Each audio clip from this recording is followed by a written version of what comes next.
Social media पर channel Mahalakshmi की ओर से आपके पास कभी लाते हैं कुछ खास बात, सीधे संतों के पास उनके चरणों में बैठकर पाते हैं आशीर्वाद और करते हैं कुछ समाज की बात सादर जय जिनेंद्र के साथ। बस देख रहे हैं आप ये बस पथरिया में आपको 4 सवाल पहले बताए थे ना, आज फिर उन उसके अंदर ही 5 की कड़ी आपको देंगे। सबसे पहले हमने गुरुवर से चिंता बात की थी, उसके बारे में करते हैं बात। आज जगह जगह विहार में साधु संतों के साथ क्या हो रहा है मालूम है ना। पूरब में चले जाएं या दक्षिण में जाए, कई बार आंध्र में तेलंगाना में चले जाओ तो कई जगह विहार में दिक्कतें आती हैं। वैसे तो विहार करें तो पुलिस की सुरक्षा साथ लेकर चले, सबसे सही बात, पर हम लोग कमज़ोर हैं, नहीं करते इस पर बात। पर साथ में कई जगह जानबूझकर अनजाने में दुर्घटनाएं भी हो रही हैं। हमने सीधा गुरुवर से कहा इस बारे में समाज को चिंतन की आवश्यकता। कहते वो तो बहुत तुम करते हो, पर हाँ क्या गुरुवर के साथ अनुभव नहीं हुआ? 25 पिच्चियों के साथ 26 का संघ इस समय चल के विराजमान पथरिया में चतुर्मास कर रहा है। पर क्या ऐसा उनका अनुभव? तो उन्होंने अपना अनुभव शेयर किया कि जहाँ पर वो पत्थर मारते थे उनके साथ क्या हुआ, सुनेंगे जरा। बस्तिका दान अभयदान के अंतर्गत है। तो बस्तिका दान का मतलब कोई मुर्जात विहार कर रहे हैं, मार्ग में संध्या हो गई, अपना स्थान आपने दे दी, ये बस्तिका दान है। न कि उनके नाम पर आपने मठ बना दिया, अब स्वामी यहीं विराजमान रहना आप, ये बस्तिका दान नहीं है, ये साधु हत्या दान है। क्योंकि जो साधु मार्ग है वो विहार मार्ग है। साधु के विहार करने से देश में, समाज में, राष्ट्र में जिन शासन के प्रति श्रद्धा उमड़ती है, धर्म का प्रचार होता है, प्रभावना होती है। और कोई साधक एक मठ में एक स्थान पर रुक गया और ने बिहार बंद कर दिया, सर्व सुविधा में जीना प्रारंभ कर दिया, तो बस आप एक स्थान के हो गए। अब आपके माध्यम से जैसे जो नदी का पानी बहता रहता, हजारों किलोमीटर हरियाली देता, वो आपने एक स्थान पर उसको रोक के रख लिया, अब दूसरे क्षेत्र तो सूख गए। ऐसे ही साधुओं को ज़्यादा नहीं रोकना चाहिए। चातुर्मास किया, उचित समय धार्मिक अनुष्ठान हुआ, बस स्वामी का विहार होने दो, रोको मत। जैसे आपके यहाँ हरियाली छाई है धर्म की, दूसरी जगह भी फैलना चाहिए। आप अनुभव करो, आप दक्षिण में थे तब भी धर्म की प्रभावना हो रही थी, मध्य भारत में तब भी प्रभावना हो रही ना। और आप एक ही प्रांत में रुके रहो तो आपके माध्यम से होने वाली धर्म की प्रभावना रुक जाएगी। जब हम पहुँच रहे गुरुवर स्वाध्याय करा रहे थे, एक ग्रंथ का इस समय नाम है मालूम, पर आप पहचान लेंगे।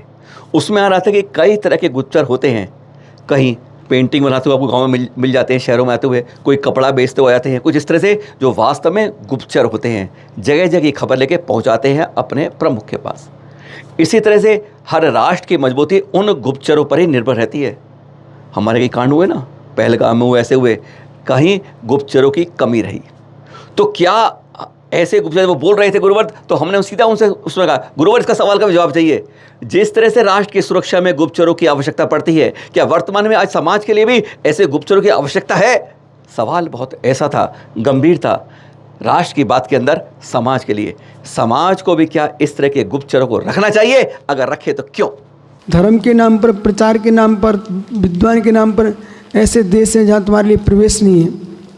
तो ये विद्वान जाते ना विदेश में, कोई कपड़े धोने के उद्देश्य से जा रहे हैं, कोई दूसरे काम से जा रहे हैं, कोई चाय बेचने के लिए ठेला लगाने के लिए जा रहे हैं, इस तरीके से वे जाते हैं। वहाँ जाके प्रवचन करते हैं, फिर उसी रूप से फिर वापस आ जाते हैं। समझे कि नहीं? तो ये अनेक प्रकार के गुप्तचर रहते हैं। इससे देश की रक्षा के लिए सब काम सम्राट को करना पड़ते हैं और बड़ी बड़ी संस्थाओं को भी ये काम करना ही पड़ते हैं। ये महासभा, महासमिति, तीर्थ क्षेत्र रक्षा कमेटी, इन सबको भी अपने गुप्तचर रखना ही चाहिए। इसलिए रखना चाहिए, उससे मालूम चलता है कौन व्यक्ति क्या विचारधारा में चल रहा है। महासम्मेशिखर गिरनार पे ही लक्ष्य नहीं है, लोगों का हर एक प्रसिद्ध तीर्थ पर लक्ष्य है। और एक प्रकार से ऐसा पुष्प मान लिया है जैन समाज को, जिसको हर व्यक्ति चुनना चाहता है।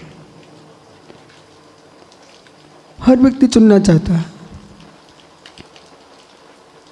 प्राणियों में बेचारी मछली, उसने कौन सा ऐसा कर्म किया, त्रियंचों से लेकर के मनुष्यों तक कोई छोड़ते नहीं। ऐसी आप लोगों पर दृष्टि लोगों की है। पुष्पों में कमल, गुलाब हर व्यक्ति तोड़ के अपने घर में लाना चाहता है। अधिक सुंदरता का परिणाम ये है, कोई उसको सरोवर में खिला नहीं देख पाता। आप लोग इतने सुंदर हो, बुद्धि संपन्न हो, श्री संपन्न हो, धी संपन्न हो, धर्म संपन्न हो, तो इतने सुंदर हो, सब आपको तोड़ना चाहते हैं। जैसा हमने पिछली बार बताया था कि वर्तमान में धाम ज़्यादा बन रहे हैं, तो क्या कहता, कैसा पुण्य मिल रहा है, समझ गए थे ना आप। साधु हत्या दान के बराबर है वो धाम बनवाना, अगर किसी साधु को आप ठहर देते हो।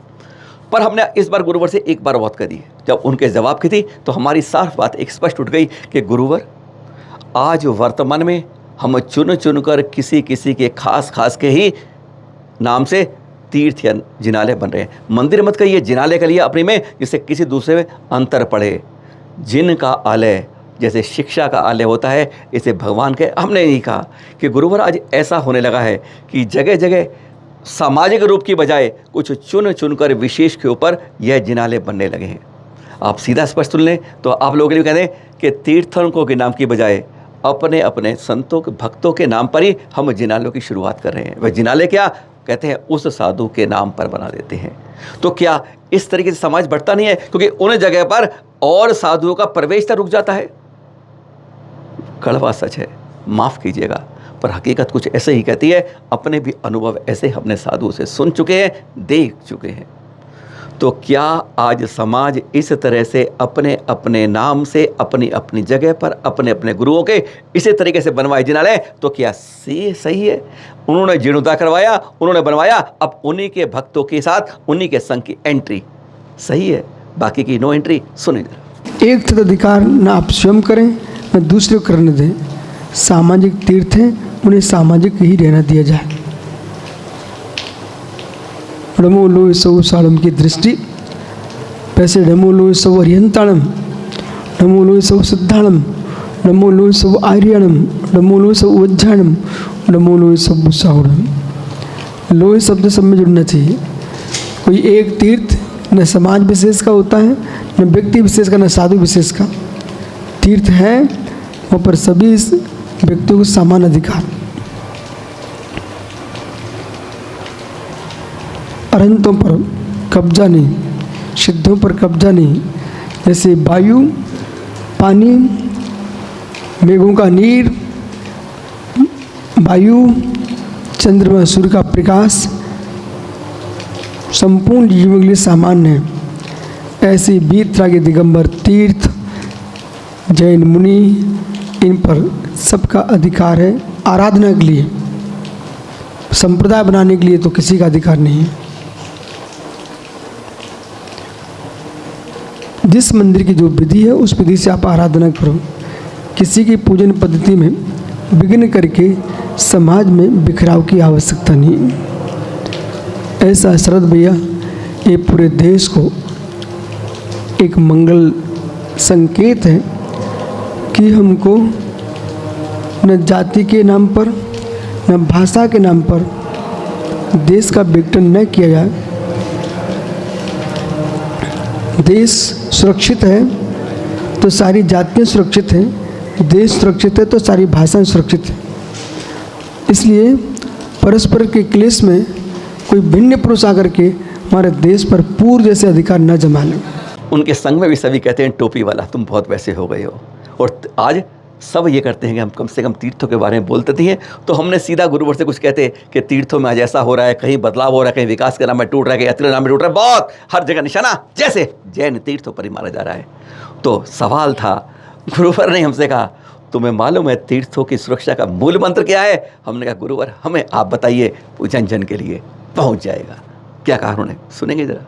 समाज में जो उपजातियाँ हैं उन पर विचार करना चाहिए। अपने अपने उपजाति संबंधी परंपराओं का पालन आप करें, उसमें कोई विघ्न ना करो, लेकिन जिनालयों में निर्गंत मुनियों के सामने धर्म स्थल पर हम अखंड एकता के साथ जिए। पारिवारिक परंपराएं आपकी हो सकती हैं, लेकिन धार्मिक परंपराएं में आप एकत्व स्थापित करें, क्योंकि समाज की एकता ही बल है। आज आप लोग गिरनार में सफल हुए, इस एकता के बल पर ही सफल हुए। जितने उतने तो हुए, स्वार्थता के साथ दर्शन हुए, सबके पूजन पाठ किए।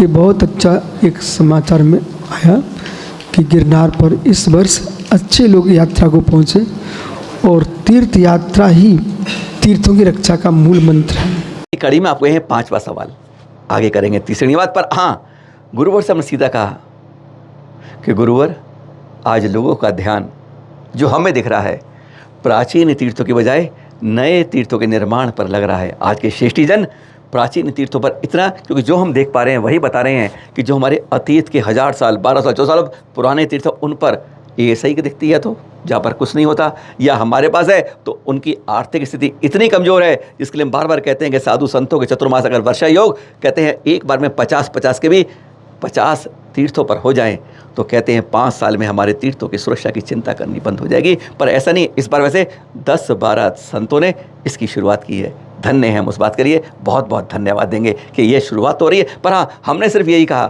कि आज इतनी तेज़ी से निर्माण हो रहा है, प्राचीन तीर्थों पर ध्यान हटता जा रहा है, क्या यह हमारी प्राचीन संस्कृति प्राचीन विरासतों के लिए सही है? क्योंकि आज के बनाए तीर्थ भी कल प्राचीन होंगे, तब उनको देखेगा कौन? अगर हम आज पुराने को नहीं देख रहे क्या होगा? तो उन्होंने बहुत सही बात कही, सुनते हैं उसको। आज शरद जी, आपके जम्मू प्रसाद जी, ये लोग लगे हुए तीर्थों की रक्षा में।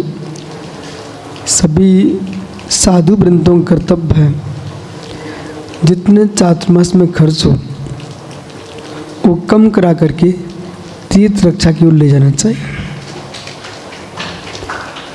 अभिनव तीर्थों का निर्माण होने दो, नवीन बनेंगे तभी प्राचीन दिखेंगे भविष्य में, पर जो प्राचीन हैं उनकी रक्षा करना अनिवार्य है।